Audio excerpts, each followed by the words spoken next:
Ashamaa harka fuunee kabajamtootaa fi jaallatamtoota hordoftoota keenya oduu keenya qabannee dhufneetiin jirra hanga xumuraatti waliin akka turtanis affeerra. Gaaffiin keenya deebii yoo hin arganne hawaasa musliimaa mariisisuun tarkaanfii fudhanna jedhan Majlisni Tigraay. Manni maree ol'aanaa dhimmoota Islaamummaa Tigraay dhimma barattoota musliimaa naannoo Tigraay magaalaa Aksuumitti hijaaba uffatanii akka hin baranne dhorkaman irratti gaaffiin keenya guddaa sadii keessaa yoo hin deebine hawaasa musliimaa walitti mariisisuun tarkaanfii fudhanna jechuun beeksisaniiru. Manni marichaa ibsa har'a baasee ministeerri barnootaa federaalaa uffata barattoota musliimaa ilaalchisee seera baasee akka kabaju gaafanna jedhan. Majlisni naannichaa ibsa ejjennoo abbaa qabxii 11 baaseen dhorkiin hijaabaa kun mirga namoomaa lammiilee heera mootummaa akkasumas seeraa fi ministeera barnootaa fi naannichi baasee cabsuudhaan naannichi rakkoo siyaasaa hamaa keessa osoo jiruu rakkoo dabalataatiif karaa saaqeera jechuun himateera.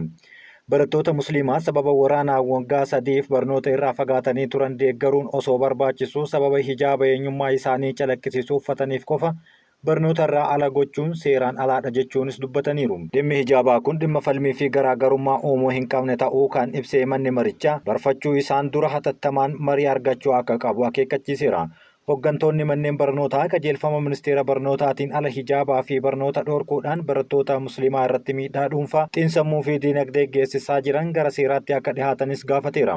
Dhimmichi guyyoota 3 keessatti yoo kan hiikamne ta'e tarkaanfii nagaa qabeessa uummata wajjin mari'annee fudhachuu ni beeksifna jedhan. Manni maree waliigalaa dhimmoota Islaamummaa Itiyoophiyaa ibsa roobii darbe baaseen dhimma barattoota musliimaa sababa hijaaba uffachuu isaaniitiin ji'a tokko oliif barnoota irraa dhorkaman ilaalchisee hanga ammaatti furmaanni laatame tokkollee hin jiru. Manni marichaa waajjiraalee dhimma amantaa mootummaa naannoo fi federaalaa tarkaanfii hatattamaa akka fudhatanis waamicha dhiheessee ture. Namoota sarbama seeraa kanaaf itti gaafatamummaa qaban irratti tarkaanfiin seeraa fudhatamuu qaba jechuun kutaan seeraa isaa dhimmichi hordofuu kan itti fufu jechuunis dubbataniiru. Aadde Adaanech Abeebee Chaayinaatti bulchiinsa Ji'aangisuu waliin mari'atan. Kantiibaan magaalaa Finfinnee Aadde Adaanech Abeebee Chaayinaatti bulchiinsa Ji'aangisuu obbo Shuu Kunliin waliin dhimmoota gamlamee irratti mari'atan. Aadde Adaanech Abeebee ergaa karaa miidiyaa hawaasummaa isaaniitiin dabarsaniin Chaayinaatti bulchiinsa Ji'aangisuu obbo Shuu Kunliin waliin dhimmoota gamlamee irratti mari'anneerra jechuun barreessan. Shuu Kunliin baatii sadaasaa keessa wayita Finfinnee daawwatan bulchiinsa Ji'aangisuu akka daawwannoo affeerraa nuuf taasisaniin bulchiinsi keenya daawwannaa kana taasiseera jedhan. Daawwannaa kanaan bulchiinsa Ji'aangisuu fi hooggantoota isaa waliin dhimmoota waloo gamlamee irratti gara fuula duraatti waliigalee damee investimentii, daldala, turizimii, barnoota akkasumas teeknikaa fi ogummaa irratti walitti dhufeenya qabnu cimsuu fi gara fuula duraatti tumsaan kan hojjannudha jechuun dubbataniiru. Aadde Adaanech Abeebee Shuu Kunliin daawwannaa bulchiinsa Ji'aangisuu taasifame irratti keessummaa nuuf taasisaniif galatoomaa jedhaniiru. Dhibeen busaa godina Wallaggaa lixaa aanaa Qondaalaa gandoota adda addaatti miidhaa qaqqabsiisaa jiraachuun ibsame. Baatii muddee kana keessa sababa dhibee busaatiin daa'imman hedduun lubbuu dhabuu namoonni daa'imman isaanii jalaa miidhaman himaniiru. Jiraattonni aanaa Qondaalaa ganda gaara kormaa jedhamu yeroo ammaa dhibee busaa kanaan miidhamaa jira. Sababa rakkoo nageenyaan naannawaa sana jiruun jiraattonni aanaa Qondaalaa ganda kormaa tajaajila ittisa dhibee busaa kanneen akka saaphana siree bifa keemikaalaa fa'aa argachuu hin dandeenye jedhan. Walitti bu'iinsi waraana mootummaa fi waraana bilisummaa Oromoo gidduutti taasifamsaa dhibee busaa kanaaf daran hammeessee jira jedhan. Waraanni gama mootummaa fi gara waraana bilisummaa Oromootiin jiru yeroo ammaa bakka itti wal arganitti walitti dhukaasuu waan ta'eef hawaasni gidduu kanatti rakkachaa jiraachuun himaniiru. Karaan irra deddeemanii mana yaalaa dhaqan hin jiru, manni yaalaa dhihoo hin jiru, hawaasni weerara dhibee busaa kanaan baay'ee rakkataa jira jechuunis dubbataniiru. Biiroo Fayyaa Oromiyaa hamma ta'e tokko tatamsa'iinsa dhibee busaa kana to'achuuf yaalii taasisus rakkoo nageenyaa naannawa jiruun wal qabatee hamma barbaadamu miti jedhan. Itti gaafatamtuun waajjira fayyaa aanaa Qondaalaa Aadde Rufaa'el Tasfaa gama isaaniitiin tajaajila kennaa jirra aanaa Qondaalaa keessatti namni dhibee kanaan du'e hin jiru jechuun komii ka'eef deebii kennaniiru. Iddoo nageenyi waaraan hin jirretti ogeeyyiin manaa manatti deemanii dhukkubsattootaaf yaala gahaa kennuun kan hin danda'amne jechuun jiraattonni dubbataa jiran jechuuf deebii kennaniiru. Daa'imman dabalatee hawaasni aanichaa immoo dhibichaan miidhamaa jiraachuu eeranii dagatamneerra jechuunis dubbataniiru. Ministeerri barnootaa Piroofeesar Birhaanuu Naggaan magaalaa Gambeellaatti manneen barnootaa daawwatan. Ministeerri barnootaa Piroofeesar Birhaanuu Naggaan hooggantoota mootummaa naannoo Gambeellaa magaalaa Gambeellaatti manneen barnootaa adda addaa daawwataniiru. Piroofeesar Birhaanuu Naggaa daawwannaa kanarratti dhaloota bor biyya dhaaluu ta'uu kan dandeessan barnoota keessaniin bu'a qabeessa yoo taatan jechuun dhaamsa barattootaaf dabarsan. Keessattuu barattoonni aadaa tattaaffii of keessatti qaban kanarratti cimuu akka qabanis gorsaniiru. Qormaata hatuun barattootaaf ta'ee biyyaaf gocha jibbisiisaa ta'uu himanii barattoonni gahaa fi dorgomaa ta'uuf cimanii hojjechuu akka qabanis himaniiru. Barsiisonni barattoota gahoomsuun dirqama ogummaa isaanii bahuu akka qaban eeranii bu'aa qabeessummaa baruu fi barsiisuu mirkaneessuuf rakkoon bu'uuraalee misoomaa manneen barnootaa qaban furamuu akka qabus dhaamaniiru. Kanaaf ammoo barsiisonni maatii barattootaa fi qooda fudhattoota biroo qindeessuun hojjechuu keessatti gahee ol'aanaa akka qaban himaniiru. Itti aanaan pirezidaantii naannoo Gambeellaa Dr. Gaat Luwaakroon gama isaaniitiin mootummaan naannichaa hanqina galteewwanii manneen barnootaa qaban furuuf xiyyeeffannoon hojjechaa jiraachuu himan. Oduma wal fakkaatuun ramaddiin hooggantoota yuunivarsiitii naannoo fi gandaan taasifamu dhaabachuu akka qabu Piroofeesar Birhaanuu Naggaa dubbatan. Ministeerri barnootaa Piroofeesar Birhaanuu Naggaa sirna ramaddii hooggantoota yuunivarsiitii naannoo fi gandaan taasifamu dhaabuuf tarkaanfiiwwan hedduun fudhatamaa jiraachuu beeksisan. Piroofeesar Birhaanuun marii miseensa hawaasaa yuunivarsiitii Gambeellaa waliin taasisaniin yuunivarsiitiiwwan dhaabbilee beekumsaa baruu fi barsiisuu idil addunyaa malee kanneen namoota ganda tokkoof fidanii wal keessummeessanii miti jechuun dubbataniiru.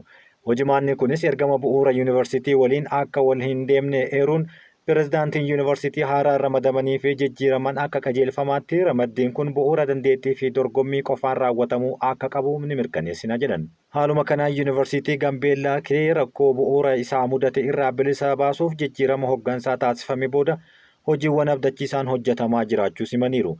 Piroofeesar Birhaanuu Naggaan yuunivarsiitiiwwan dhaabbilee barnootaa fi qorannoo beekumsi irraa fudhatamu ta'uu akka qabanis cimsanii dubbataniiru. Itoophiyaan gaanfa Afrikaatti nagaa fi tasgabbii waaraa mirkaneessuu keessatti gahee ishee bahachuu cimsitee itti fufti jedhan. Itoophiyaan gaanfa Afrikaatti nagaa fi tasgabbii waaraa mirkaneessuu keessatti gahee ishee cimsitee kan bahattu ta'uu dubbi himaan ministeera dhimma alaa Ambaasaddar Nabiyaat Geetaachoo himan. Ambaasaddar Nabiyaat Geetaachoon dippiloomaasii haala waqtaawaa fi hariiroo alaa ilaalchisuun miidiyaaleedhaaf ibsa kennaniiru. Itoophiyaan naannawa gaanfa Afrikaatti nagaa fi tasgabbiin akka jiraatuuf gumaacha ol'aanaa taasisaa jirti kanas itti fufti jedhan. Uummanni Suudaan rakkoo isaa ofumaan akka furatuu fi nagaan duraan biyyattii qabachaa ture akka deebisuuf Itoophiyaan hojjechaa jirti jechuunis dubbataniiru. Itoophiyaan shororkeessummaa ittisuu fi naannawichatti nagaa fi tasgabbii waaraa mirkaneessuu keessatti gaheen isheen bahachaa jirtu gara fuulduraattis cimee kan itti fufuudha jedhan. Itoophiyaan ergaa ATMIS dirqama xumureen booda bobbii humna Somaaliyaatti taasifamu karaa of eeggannoon guutameen akka raawwatamu kan barbaaddu ta'uu eeranii waliigaltee Ankaaratti taasifameen booda mariin itti fufeera jedhan. Torbaan darbe jilli Somaaliyaa ministeera deetaa ministeera dhimma alaa Somaaliyaa Ali Omariin durfamu daawwannaa hojii Itoophiyaatti taasiseen haala Alshabaab waloon weeraruun danda'amuu fi tumsa naannawaa irratti marii bu'a qabeessa taasifneerra jechuun yaadachiisaniiru. Kaleessa jilli Itoophiyaa ministeera raayyaa ittisa biyyaa Injiinar Aayishaa Muhammadiin durfamu Moqaadishootti marii bu'a qabeessa taasiseera jechuunis kaasaniiru. Marii kanaan dhimmoota ergama AWSOon milkeessuu irratti waliin hojjechuuf waliigaluu eeranii itti aansee hooggantoonni ol'aanoon biyyoota lameenii Finfinneetti wal arguun ni mari'atu jedhamee eegama jedhan. Torbaan kana keessa ministeerri dhimma alaa Itoophiyaa Dr. Geediyoon Ximaatiyoos michuu cimaa Itoophiyaa kan taate Jibuutii daawwannaa hojii taasisuu isaanii kaasaniiru. Daawwannaa kanaan pirezidaantiin Jibuutii Ismaa'eel Umar Geelee fi hooggantoota ol'aanoo mootummaa biyyattii biroo waliin dhimmoota waloo biyyoota lamaanii fi nageenya misoomaa naannawaa irratti mari'ataniiru. Akkasumas Alshabaab waloon ittisuu babal'ina ujummoo boba'aa walitti hidhamiinsa naannawaa fi dhimmoota waloo biroo irratti tumsa qaban cimsuuf walii galaniiru jedhame. Itoophiyaan yaa'ii hooggantoota gamtaa Afrikaa 38ffaa irratti faayidaa biyyaalessaa ishee kabachiisuu fi maqaa gaarii biyyaalessaa ishee beeksisuuf qophii taasisaa akka jirtus kaasan. Ambaasaddar Nabiyaat Geetaachoo ibsa isaaniitiin biyyattiin dargaggoota tola ooltota maqaa gaarii Itoophiyaa guddisuu danda'an leenjisuun keessummoota ishee simachuuf qophaa'aa akka jirtu kaasaniiru. Itoophiyaatti sababa walitti bu'iinsaa fi buqqaatiin daa'imman miiliyoona 9 ol ta'an barnootaan ala ta'uun himame. Dhaabbanni mootummoota gamtoomanii gabaasa haaraa baaseen yeroo ammaa Itoophiyaa keessatti daa'imman miiliyoona 9 ol sababa walitti bu'iinsaa, hokkora balaa uumamaa fi buqqaatiin barnootaan ala ta'uuf manneen barnootaa 6,000 ol cufamuu ibsaniiru. Akka gabaasa dhaabbata gargaarsa daa'immanii mootummoota gamtoomanii UNICEF jedhutti manneen barnootaa 10,000 ol ta'an waliigala biyyattii keessatti 18 ta'an wal dhabdee fi balaa uumamaatiin miidhamaniiru jedhan. Kunis bakka haaromsa nageenyaa qabu daran hir'isee jira jechuunis dubbataniiru. Daa'imman barnootaan ala ta'an baay'inaan naannoo Amaaraa miiliyoona 4.4, naannoo Oromiyaa miiliyoona 3.2 fi naannoo Tigraay miiliyoona 1.2 keessatti akka argamanis dubbataniiru. Dhiheenya kana fooramiin dhaabbilee barnoota ol'aanoo naannoo Amaaraa akka ibsetti daa'imman naannichaa miiliyoona 4.7 kan ta'an barnootaan ala ta'uu isaanii bara barnootaa kanatti galmeen 32 qofa ta'eera jedhan.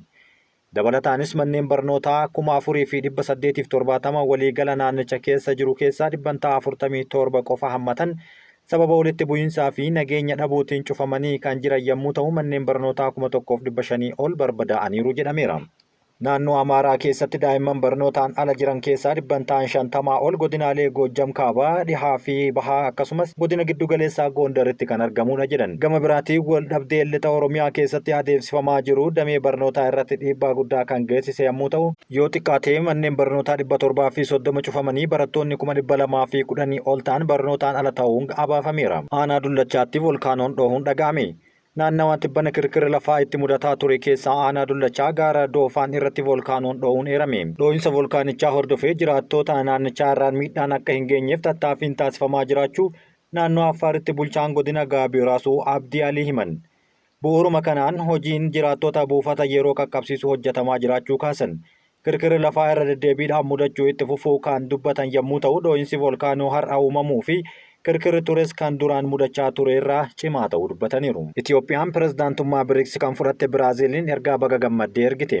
Itiyoophiyaan pirezidaantummaa BRICS kan bara 2025 kan fudhatte Biraaziiliif ergaa baga gammaddee ishee ergiteerti. Biraaziil yeroo turtii pirezidaantii BRICS taatee jirtutti bakka bu'ummaa haqa qabeessaa fi sirna bulchiinsa addunyaa bu'a qabeessa ta'ee dagaagsuuf biyyoota miseensa ta'an gidduutti walitti dhufeenya dinagdee cimaa uumuu akkasumas faayinaansii jijjiirama qilleensaa walitti qabuuf mul'anni qabattee akka galma ga'uuf Itiyoophiyaan kan deeggartu ta'uu ministeerri dhimma alaa Itiyoophiyaa ibsa hawwii gaarii baaseen beeksiseera. Akkasumas Biraaziil waliin tumsaan hojjechuuf fedhii akka qabus ibseera. Itiyoophiyaan bara 2024 pirezidaantii BRICS kan turte Raashaan hooggansa fakkeenyummaa qabu waan taateef galata akka galchaniif himaniiru. Lakkoofsi uummata Gaazaa 600 hir'achuun himame. Akka biiroon istaatiksii Filisxeen baasetti lakkoofsi uummata Gaazaa erga waraana kanaan boodaatti 600 hir'ateera jedhan. Akka ragaan biiroo istaatiksii giddu galeessaa Filisxeen qoodetti baay'inni uummata Gaazaa 600 hir'achuu qofa osoo hin taane 160 hir'ateera jedhan. Ragaan waajjirichi baaseen lola Hamaasii fi Israa'el gidduutti uumame hordofuun lakkoofsi uummata Gaazaa haalaan hir'ateera jedhama. Haaluma kanaan lakkoofsi uummata Gaazaa gara 160 gadi bu'uu waajjirichi beeksiseera. Kanneen keessaa 55,000 kan ta'an yommuu du'an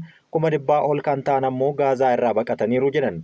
Kana hordofuun biiroon Filisxeen giddu galeessa istaatiksii akka tilmaametti erga Israa'el waraana Gaazaa irratti jalqabdee as lakkoofsi uummata Gaazaa gara 600 gadi bu'eera jedhaniiru. Akka odeeffannoon ministeerri fayyaa Gaazaa qoodetti lakkoofsi lammiilee Filisxeen haleellaa qilleensaa fi lafoo Israa'el Gaazatti ajjeefamaniin 45,000 ol caaluu dubbateera. Biiroon istaatiksii giddu galeessaa Filisxeen ammoo erga Israa'el Gaazaa weerarte as lammiileen Filisxeen 55,000 du'uu fi 11,000 buqqa'uu fi 100 ol Gaazaa baqataniiru jechuun himan. Ministeerri dhimma alaa Israa'el gama isaaniitiin odeeffannoon biiroon istaatiksii giddu galeessaa Filisxeen baase kun odeeffannoo sobaati jechuun waakkateera. Kabajamtootaa fi jaallatamtoota hordoftoota keenya oduu keenya kan har'aaf qabannee kan hanga ammaatti dhaggeeffattanidha. Oduu dursuun isin waliin kan ture an Amiin Shubbiseetii waan nu dhaggeeffattaniif galatooma.